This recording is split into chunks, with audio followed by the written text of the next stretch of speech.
Doctor Mohammad ইউনূসকে ঘিরে জনমনে ভরসার এক নতুন আশ্রয় তৈরি হয়েছে। দেশের একাংশের মানুষ তার নীতি, আন্তর্জাতিক খ্যাতি এবং নেতৃত্ব গুণে ভবিষ্যতের জন্য নতুন স্বপ্ন দেখছেন।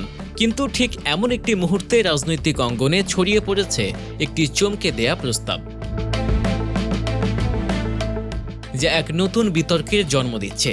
প্রস্তাবটি বলছে, ভবিষ্যতে তারেক রহমান হবেন প্রধানমন্ত্রী, জামায়াতে ইসলামীর আমির ডক্টর শফিকুর রহমান হবেন উপপ্রধানমন্ত্রী, আর রাষ্ট্রপতির দায়িত্ব নেবেন নোবেলজয়ী ডক্টর মোহাম্মদ ইউনূস।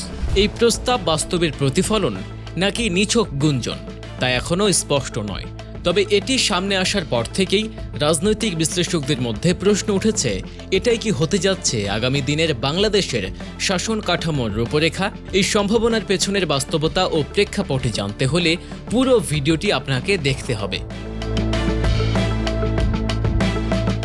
সম্প্রতি ঢাকার জাতীয় প্রেস ক্লাবে অনুষ্ঠিত হয় এক গুরুত্বপূর্ণ নাগরিক ভাবনা ও মতবিনিময় সভা, যা দেশের ভবিষ্যৎ রাজনৈতিক ধারা নিয়ে নতুন করে আলোচনার দ্বার খুলে দিয়েছে। বাংলাদেশের কাঙ্ক্ষিত আগামীর জাতীয় সরকারের রূপরেখা শীর্ষক এই সভায় অংশগ্রহণ করেন বিভিন্ন পর্যায়ের বিশিষ্ট নাগরিক, রাজনৈতিক পর্যবেক্ষক এবং বিশ্লেষকগণ। সভাটিতে আলোচনার মূল কেন্দ্রবিন্দু ছিল বাংলাদেশে একটি জাতীয় ঐক্যমত্য ভিত্তিক সরকারের সম্ভাব্য কাঠামো কেমন হতে পারে। এই আলোচনার মধ্যেই উঠে আসে এক বহুল আলোচিত প্রস্তাব, বিএনপির ভারপ্রাপ্ত চেয়ারম্যান তারেক রহমানকে দেশের প্রধানমন্ত্রী এবং জামায়াতে ইসলামীর আমির ডক্টর শফিকুর রহমানকে উপপ্রধানমন্ত্রী করে একটি জাতীয় সরকার গঠনের প্রস্তাবনা।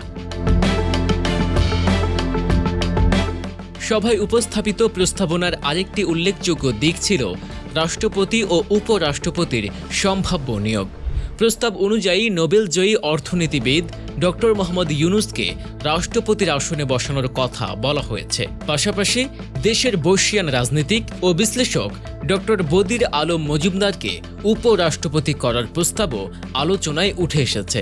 এই প্রস্তাবিত জাতীয় সরকারের কাঠামোকে আরও বিস্তৃত ও অন্তর্ভুক্তিমূলক করতে একটি কোটা ভিত্তিক মডেল উপস্থাপন করা হয়,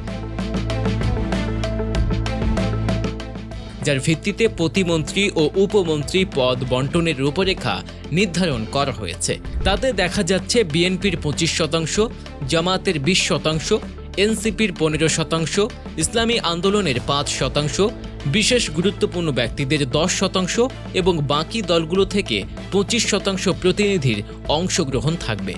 সভায় বক্তারা জাতীয় সরকারের প্রয়োজনীয়তা এবং এর সম্ভাব্য সুফল নিয়ে নিজেদের মত প্রকাশ করেন। তাদের মতে একটি জাতীয় ঐক্যমত্য ভিত্তিক সরকার গঠনের মাধ্যমে দেশের দীর্ঘদিনের রাজনৈতিক অস্থিরতা, দলীয় সংকীর্ণতা এবং প্রশাসনিক দুর্বলতা কাটিয়ে সুশাসন প্রতিষ্ঠা করা সম্ভব। তারা আরও বলেন, এই প্রস্তাবিত জাতীয় সরকারের মূল ভিত্তি হবে রাজনৈতিক স্থিতিশীলতা ও সুশাসনের নিশ্চয়তা। এ লক্ষ্যে বর্তমান সংবিধানে প্রধানমন্ত্রীকে দেয়া অতিরিক্ত ক্ষমতার পুনর্বিন্যাসের কথাও উঠে আসে আলোচনায়। প্রস্তাবিত কাঠামো অনুযায়ী রাষ্ট্রের শীর্ষ নেতৃত্বের মধ্যে ক্ষমতা সুষম ভাগে ভাগ করে দেওয়ার দাবি জানানো হয়। এতে রাষ্ট্রপতি, উপরাষ্ট্রপতি এবং উপপ্রধানমন্ত্রীর মধ্যে দায়িত্ব বন্টনের মাধ্যমে একটি ভারসাম্যপূর্ণ প্রশাসনিক কাঠামো গড়ে তোলার আহ্বান জানানো হয়। তবে প্রস্তাবিত জাতীয় সরকার কাঠামো নিয়ে সমালোচনাও কম হচ্ছে না। বিভিন্ন মহল থেকে উঠে আসছে নানা প্রশ্ন ও উদ্বেগ। অনেকে এই প্রস্তাবকে বাস্তবতা বিবর্জিত এবং রাজনৈতিক কৌশলের অংশ হিসেবে দেখছেন। সমালোচকদের মতে এই ধরনের পদ বন্টনের প্রস্তাব অনেকটা সবার সামনে মূলা ঝুলিয়ে রাখার মতো, যেখানে সবাইকে কিছু না কিছু দেওয়ার প্রতিশ্রুতি থাকলেও বাস্তবে তা হয়তো অর্জনের সুযোগ থাকবে না। এতে করে রাজনীতির নামে বিভ্রান্তি ও অবাস্তব আশাবাদ তৈরির আশঙ্কা করছেন তারা।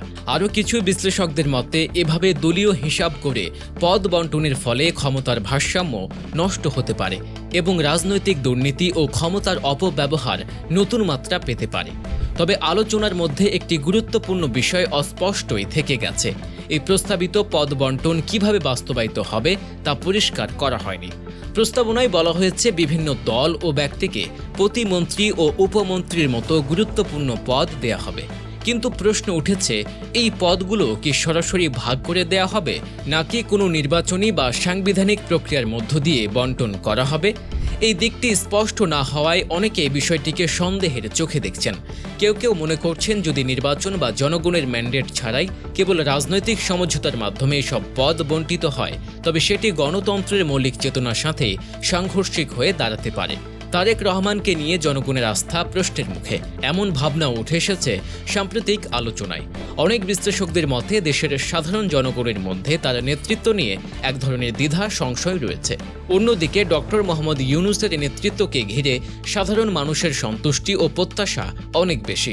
অনেকেই মনে করেন তিনি দেশের জন্য একটি স্থিতিশীল ও দুর্নীতিমুক্ত প্রশাসনিক কাঠামোর প্রতীক হয়ে উঠছেন।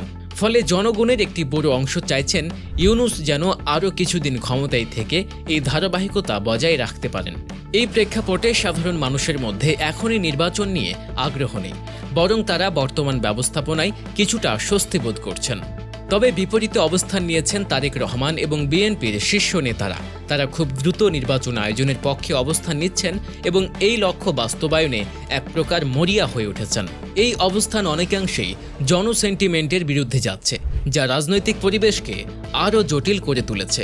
বাংলাদেশের রাজনৈতিক প্রেক্ষাপটে প্রস্তাবিত জাতীয় সরকার গঠনের ধারণা নিঃসন্দেহে একটি ব্যতিক্রমধর্মী ও আলোচনা সৃষ্টিকারী উদ্যোগ।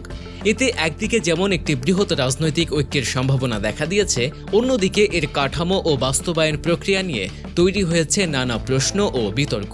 বিশেষ করে বিএনপি, জামাত ইসলামের মতো দলগুলোর নেতৃত্বে ক্ষমতা ভাগাভাগির প্রস্তাব এবং তার সাথে রাষ্ট্রপতি হিসেবে ডক্টর মোহাম্মদ ইউনূসের নাম আসায় বিষয়টি আরও সংবেদনশীল হয়ে উঠেছে।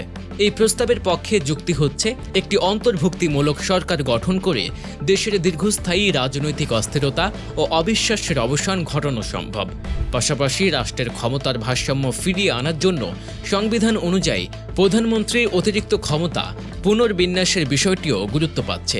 তবে এই সব প্রস্তাব বাস্তবায়নের রূপরেখা নিয়ে যে অস্পষ্টতা রয়েছে তা উদ্বেগজনক। নির্বাচন ছাড়া বা জনমতের প্রকৃত প্রতিফলন ছাড়া যদি এই ক্ষমতা বণ্টন কেবল রাজনৈতিক বোঝাপড়ার মাধ্যমে হয়, তবে সেটি গণতান্ত্রিক চেতনার পরিপন্থী হতে পারে। সেই সঙ্গে এতগুলো দলের মধ্যে ক্ষমতা ভাগাভাগির ফলে দুর্নীতি, স্বার্থের সংঘাত এবং প্রশাসনিক বিশৃঙ্খলার আশঙ্কাও অমূলক নয়। সবচেয়ে গুরুত্বপূর্ণ বিষয় হল সাধারণ জনগণের মনোভাব। তারা এখন নতুন করে আর রাজনৈতিক অস্থিরতা দেখতে চায় না। তারা চাইছে স্থিতিশীলতা, স্বচ্ছতা এবং কার্যকর নেতৃত্ব। ডক্টর ইউনূসের নেতৃত্বকে ঘিরে যে আশা ও আস্থা গড়ে উঠেছে তা বিবেচনায় না নিয়ে কোনো রাজনৈতিক উদ্যোগ গ্রহণ করলে সেটি জনগণের বিরুদ্ধেই যেতে পারে। অতএব জাতীয় সরকার নিয়ে ভাবনা যতই আকর্ষণীয় হোক না কেন, তা যেন বাস্তবতা, জনমত এবং গণতান্ত্রিক নীতিমালার ভিত্তিতে গড়ে ওঠে। এটাই হতে পারে দেশের জন্য সর্বোত্তম পথ।